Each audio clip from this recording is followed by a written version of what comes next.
ભાવનગર શહેરના નવાપરા વિસ્તારમાં થયેલા ફાયરિંગના કેસમાં પોલીસ દ્વારા 8માંથી 6 આરોપીઓની ધરપકડ કરવામાં આવી છે। આ 6 આરોપીઓનું આજે રિકન્સ્ટ્રક્શન કરવામાં આવ્યું। આ બધા જ આરોપીઓને એ ઘટના સ્થળ પર લઈ જવામાં આવ્યા હતા જ્યાં આગળ ફાયરિંગની ઘટનાને અંજામ આપવામાં આવ્યો હતો અને આ જે ફાયરિંગની આખી ઘટના થઈ હતી તે જાહિદ લોડિયા પર ફાયરિંગ થયું હતું। 6 આરોપીઓનું પોલીસે ઘટના સ્થળે લઈ જઈને ફરીથી રિકન્સ્ટ્રક્શન કર્યું હતું। ફરિયાદ બાદ ગણતરીના કલાકોની અંદર જ 8માંથી 6 આરોપીઓની ધરપકડ કરવામાં આવી હતી। ઝડપી કાર્યવાહી હાથ ધરવામાં આવી હતી જ્યારે હલારી બંધુઓ પોલીસની પકડથી હજી સુધી બહાર છે। કહેવાય છે કે આ હલારી બંધુઓ જેને યુવીના નામથી ઓળખવામાં આવે છે આ બંને હજી સુધી પોલીસની પકડમાં નથી આવ્યા। જે 8 આરોપીઓના નામ આવ્યા હતા તેમાંથી 6 લોકોને પકડી લેવામાં આવ્યા છે જ્યારે 2 આરોપી એટલે કે હલારી બંધુઓ હજી સુધી પોલીસની પકડની બહાર છે। ફાયરિંગની ઘટનાને પગલે શહેરમાં ભારે ચકચાર મચી હતી ત્યારે પોલીસે ઝડપેલા આરોપીઓને નવાપરા લઈ ગઈ તે વખતે મોટી સંખ્યામાં ત્યાં ટોળા ઉમટ્યા હતા કારણ કે પોલીસ તેમને રિકન્સ્ટ્રક્શન કરવા માટે લઈ ગઈ હતી। જે વખતે તેમને લઈ જવામાં આવ્યા તેમના હાથ બાંધેલા હતા।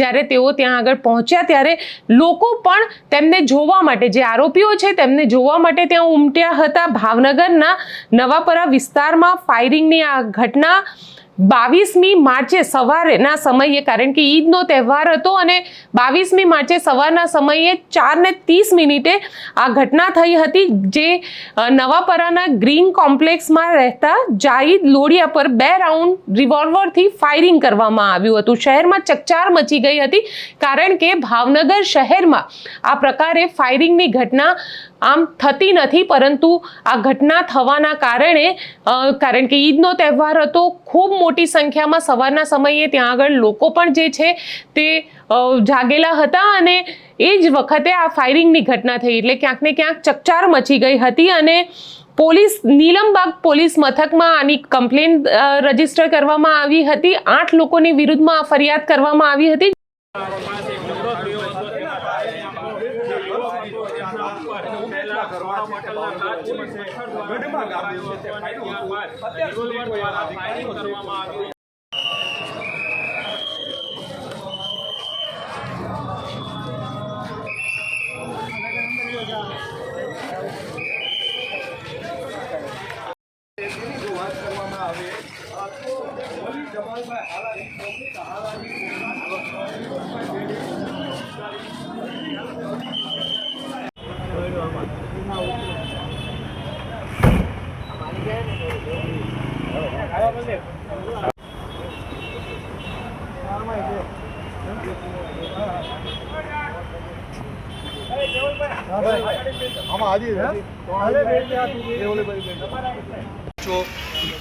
ऊंचो करना को कैमरा देते तू बहू कर मैं मारे ओला में आवे फोन ऊंचो करो पुलिस ना मोटा काफला अरे आवे तो मारी पे आवे હું કામ ચિંતા કરે છે जो गुनो છે તે દાખલ કરવામાં આવ્યો છે। જે પૈકીના જે 6 આરોપી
ऊंचो करना को कैमरा देते तू बहू कर मैं मारे ओला में आवे फोन ऊंचो करो पुलिस ना मोटा काफला अरे आवे तो मारी पे आवे હું કામ ચિંતા કરે છે जो गुनो છે તે દાખલ કરવામાં આવ્યો છે। જે પૈકીના જે 6 આરોપી જે 6 લોકોની ધરપકડ કરવામાં આવી છે તેમના નામ છે ફારૂક મંસૂરી, કુલદીપ અગ્રવત, ચેતન દયાલભાઈ, અશ્વિન ઉર્ફ અલી, रुद्र पुजारी, फैजान અને બેલીમ આ 6 લોકોની ધરપકડ કરવામાં આવી હતી. પોલીસ જે છે મોટા કાફલાની સાથે આ ઘટના સ્થળ પર પહોંચી હતી જ્યારે રિકન્સ્ટ્રક્શન કરવામાં આવ્યું હતું.